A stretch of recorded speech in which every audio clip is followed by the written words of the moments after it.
सबके पद कमल सदा जोर जुग पान। मैं समझता हूँ कि जीव में जितने भी जग में जीव हैं सब में भगवान श्री राम का अंश निश्चित तौर पर हम सब लोग मानकर इस कार्य की व्यवस्था में लगे।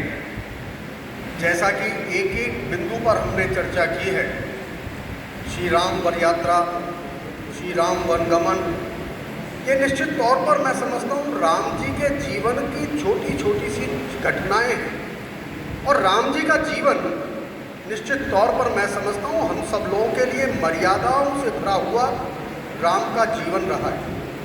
तभी उनको मर्यादा पुरुषोत्तम के रूप में कहा गया है। मैं इतना जानता हूँ कि आप सब लोग भी जानते हैं, और एक बार एक छोटी सी बात को आप सब लोगों के समक्ष रखना चाहूँगा। जब ये जो राम जी का राम रावण का युद्ध है, मनमथ नाथ गुप्त ने मन का हंस एक उपन्यास लिखा है, और उन्होंने राम और दशानन दोनों की कल्पना एक मनुष्य के अंदर ही की है। उन्होंने राम को जो बताया है वो दशरथ का पुत्र, दशरथ कौन, जो 10 इंद्रियों पर रत करने वाला व्यक्तित्व है, जिसने 10 की 10 इंद्रियों को कहीं ना कहीं अपने को वश में कर रखा है। एक वो राम, एक दशानन जिसने उन 10 इंद्रियों का भोग विलास करने का इच्छा की, उसका अंतर्द्वंद मानस का हंस अमृतलाल नागर जी ने लिखा है।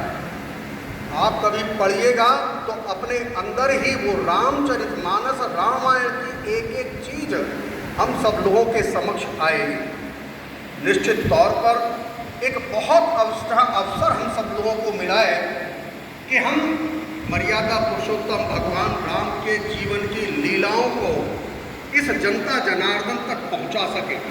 और एक भी व्यक्ति के व्यक्तित्व में कहीं परिवर्तन इन लीलाओं के माध्यम से हो सका तो निश्चित तौर पर हम सब लोगों का जीवन कृतार्थ हो सकेगा, ऐसा मेरा मानना है। बंधुओं, मित्रों, साथियों, भाई साहब बुजुर्ग बैठे हैं, भाई साहब बुजुर्ग बैठे हैं, निश्चित तौर पर हम सब लोग जानते हैं कि जब राम ने दशानन के लिए युद्ध करने का संकल्प लिया तो बीच में एक बाधा आई, वो थी समुद्र की। और उस समुद्र को जब पाटने का नंबर आया तो सभी लोगों ने अपने अपने प्रयास किए। उसमें एक छोटी सी गिलहरी भी थी, उसको लगा कि मैं भी कुछ प्रयास करूं, और उसने प्रयास करना प्रारंभ किया।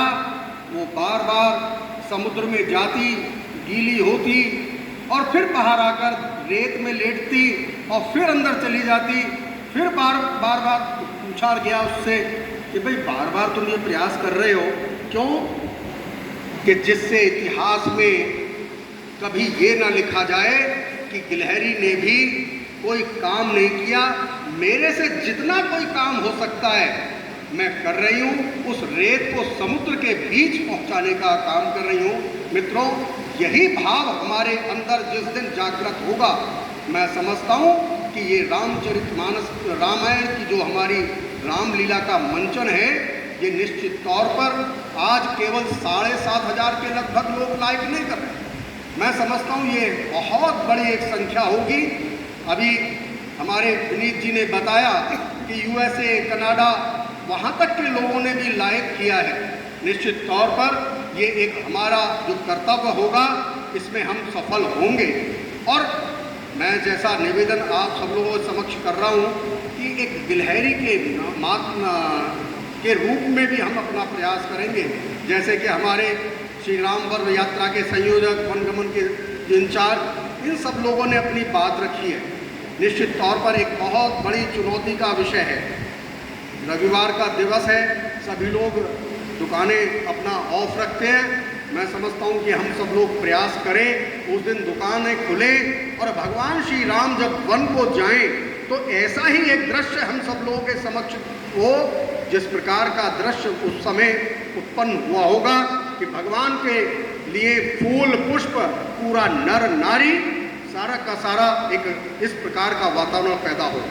मित्रों, एक हमारे जनरल मैनेजर साहब ने इस बार प्रयास किया है कि भगवान के जन्म का जो लीला है वो भी जन जन तक जाए।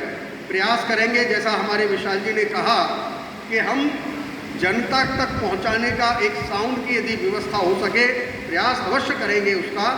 हम समझते हैं कि हम सब लोग उस दिन मंदिर में अवश्य आएँ, निश्चित तौर पर आएँ। मैं समझता हूँ कि हम सब लोगों का ये जो क्षण होंगे ये कहीं ना कहीं हमारे पुण्य के रूप में हमारे समक्ष आएंगे और निश्चित तौर पर उस पुण्य का लाभ हम सब लोग उठा सकेंगे। मैं यही कहते हुए कि जो व्यवस्थाएं हैं उन व्यवस्थाओं में हम किस प्रकार एक छोटे से छोटा, सूक्ष्म से सूक्ष्म सहयोग कर सकते हैं, इस भाव को जागृत करते हुए और ये सोचते हुए कि भगवान की लीलाओं को जनमानस तक हम पहुंचा सके, उसमें अपना कुछ योगदान कर सके, ऐसा भाव रखते हुए भगवान की लीलाओं में हम सहयोग करें। यही निवेदन करते हुए आज हमारे बीच विद्युत विभाग से हमारे एसडीओ साहब और जेई साहब और सब लोग भी यहाँ पधारे हैं।